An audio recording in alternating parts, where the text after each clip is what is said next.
வணக்கம் மக்களே! இது நம்ம ஒரு பொருள் 5 தகவல்கள் சீரிஸின் எபிசோட் 23. இன்னைக்கு நம்ம சங்குப்பூ பற்றி 5 சுவாரஸ்யமான தகவல்கள பார்க்கலாம். சங்குப்பூவில் உள்ள ஆந்தோசயனின் என்ற வேதிப்பொருள் காரணமாக இதன் சாற்றில் எலுமிச்சை சாறு போன்ற அமிலத்தன்மை கொண்ட எதையும் சேர்த்தால் அது நீல நிறத்திலிருந்து ஊதா நிறமாக உடனடியாக மாறும். இது உலகளவில் உணவுகளில் இயற்கையான நிறமூட்டியாக பயன்படுத்தப்படுகிறது. ஆயுர்வேத மருத்துவத்தில் சங்குப்பூ மேத்திய ரசாயனம் என்று அழைக்கப்படுகிறது. இது மூளையின் நினைவாற்றலை அதிகரிக்கவும் நரம்பு மண்டலத்தை அமைதிப்படுத்தவும் உதவுகின்றது. சங்குப்பூ செடி வெறும் அழகிற்கு மட்டுமல்ல, அது மண்ணின் வளத்தை அதிகரிக்கும் தன்மை கொண்டது.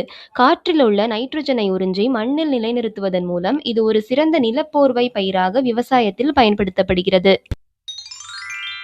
சங்குப்பூவிலிருந்து தயாரிக்கப்படும் நீல நிற தேநீர் மன அழுத்தத்தை குறைக்கும் ஒரு இயற்கையான ஆங்சியாலிட்டிக்காக செயல்படுகிறது.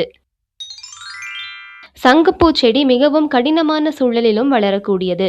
மிக குறைந்த தண்ணீரில் அதிக வெப்பத்தை தாங்கி வளரும் தன்மை இதற்கு உண்டு.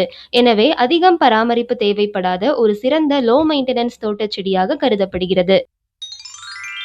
இந்த தகவல் பிடிச்சிருந்தா லைக் பண்ணுங்க, ஷேர் பண்ணுங்க. மேலும் பல சுவாரஸ்யமான தகவல்களுக்கு நம்ம சேனலை சப்ஸ்கிரைப் பண்ணிக்கோங்க.